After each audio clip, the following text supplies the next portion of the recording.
Is this thing on? Oh, good. Seems to be. Just checking that. Oh, hello! Sorry about that. I was just doing a sound check. And I won't edit that out from the final episode because then I'll seem really cool and edgy and I'll come off like I don't care to sound professional. If you decide to start a podcast, there are two ways you can go. One, you'll go the right way. Get the advice, do the research, maybe even work with a professional like myself who can guide you. Two, you'll do what every other new podcaster does. Dive straight in cluelessly with no planning and produce some of the most painful, unlistenable content imaginable. Whichever camp you think you might be in, this episode is for you because it's all about editing. When you think of podcasting, you probably imagine dull, poor quality, distorted conversations being held between people you'd never ordinarily listen to, even if they were in the same room. But there's another side to podcasting, and it might surprise you. I'm Neil from Podnose Productions, and it's my goal to help you ignore the static, edit out the misinformation, and learn the truth about how to make a noise in your space. This is Your Business Needs a Podcast. Hi, and welcome along to Your Business Needs a Podcast. Thanks so much for listening, like, and subscribe. So, my guest is Sheila Slabinside. Sheila's going to talk about the importance of editing and bringing the relevant points to the core of your content. So, why do I need to take care with my editing, Sheila? Well, thanks so much. Great to be here. Lovely studio. And just down the road from me. Anyway, your question. Oh, yes. Editing. It's so important. It's that tedious job that no podcaster really wants to do. It's the crap in the content sandwich. You've done the recording bit, which was fun. You're going to love hearing the finished audio, but to do so, you need to endure the mammoth task of making it sound great.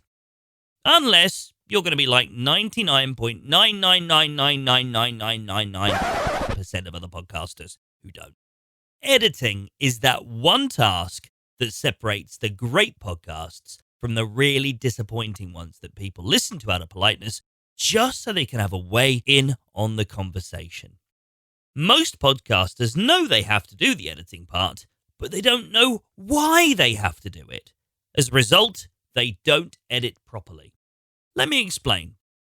I've spoken to so many businesses who have started a podcast, and their setup is usually something like this.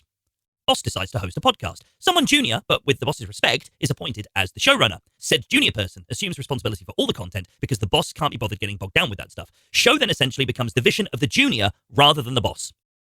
The problem with this setup is that the show's success is then based on hallmark traits.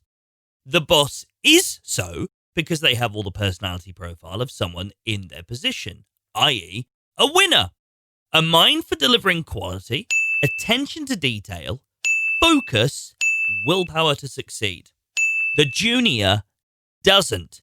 And while they'll always have potential, in the now, they are a bit annoyed at having yet another project added to their daily task list, wanting to get home to spend time doing the things they actually want to do, very little focus or willpower because that was all used up during task number 52 of the day that their over-ambitious boss had given them at 11:33 a.m. I'm not saying that small businesses can't have a boss and underling team running a successful podcast.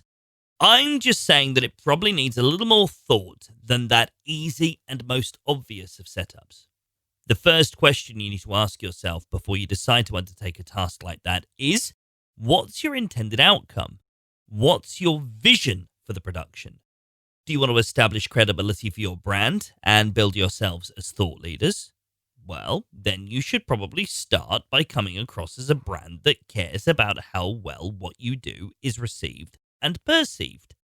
If, for example, you were listening to an episode of a show being produced by Mercedes-Benz, Would you expect to hear a highly polished production, which was absolutely loaded with fascinating features and value?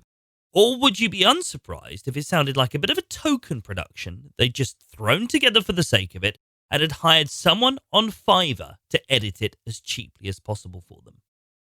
My goal isn't to shame you into feeling bad because you're not wanting to spend a fortune on your podcast. My goal is to try and help you understand why you shouldn't try and do it as cheaply as possible.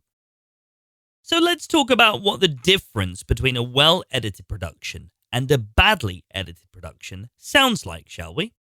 Here's an excerpt from a real existing podcast. I've changed the original voice to protect the guilty. I'll play you their cut featuring their own editing first. Given you, believable. Right. Given your 100 years on the planet, that would mean that you, unlike myself certainly, and Bill probably has a better recollection, but the turn back in at the end of the 70s towards that inflationary cycle of the 80s, perhaps you can kind of paint a picture for us of how that looked at the time, your recollections of what that turn looked like, because it does feel like, as you point out, we're at that extreme again where a turn, one would think, it becomes more likely, if not probable, and certainly more possible. Can you kind of sketch what you saw then, and that maybe the signs that you would look for? Yeah, well, I'll do my best. I think that let's go back to 1960, and we'll build up to 1981. September 30th of 1981 was the day the long bond peaked. Intraday, it yielded 15%. Now, this is how I've edited it to make it sound smoother, cleaner, and less awkward overall. The turn back in the end of the 70s towards that inflationary cycle of the 80s, can you kind of sketch what you saw then, and that maybe the signs that you would look for? Let's go back to 1960. We'll build up to September 30th of 1981 was the day the long bond peaked. Intraday, it yielded 15%. The whole drama. As you can hear, the difference between the two versions isn't minor. To give you an idea of the benefits of taking your time to edit well, an original 40-minute piece of audio, when edited properly, can be shortened to as little as 20 minutes. This includes removal of awkward mouth noises and other such distractions, improvements to sentence structure, and even completely irrelevant pieces of conversation bringing no value to the content just removed. All of this means you're taking up less of your listeners' important time and, in turn, leaving them with a much more pleasant experience when listening to your podcast, which means, repeat listening. Because I want to be able to manage your expectations, I'm going to tell you this now. If you're producing your own podcast episodes, you should be setting aside at least 3 hours per episode just for editing it. If it takes you much less time, you're probably half-baking it. Preferably, if you have absolutely zero experience with audio production, you'll be wanting to get some training at the very least, and maybe even wanting to hire a producer if you want the best possible sound for your podcast right from the beginning. Podnose Productions offers a range of production and coaching options. Just go to the website podnose.co.uk to find out more. That's Podnose, spelled Podknows.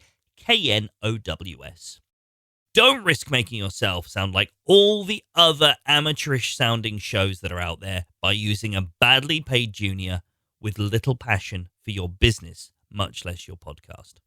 You wouldn't post a badly worded Facebook campaign or a Google ad with clumsy copy, so why settle for less than the best possible sound for your podcast?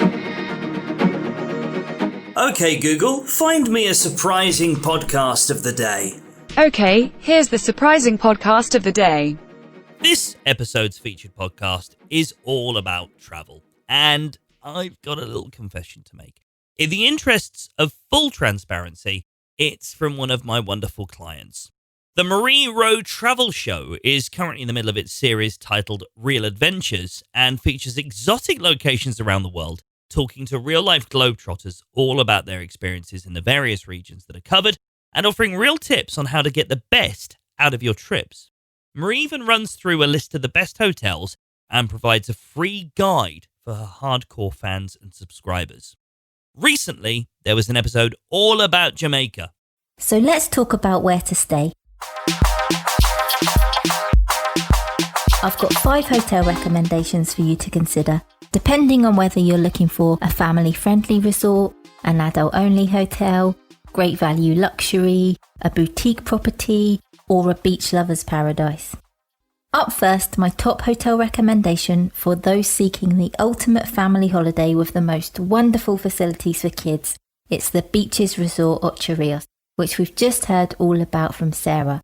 It's everything you could ever want and more, with something to delight every age group. Well, that's it for another episode, but it's okay, don't worry. Episode 5 is coming next, and in that one, we'll be covering the why. Yay! Until next time, see ya!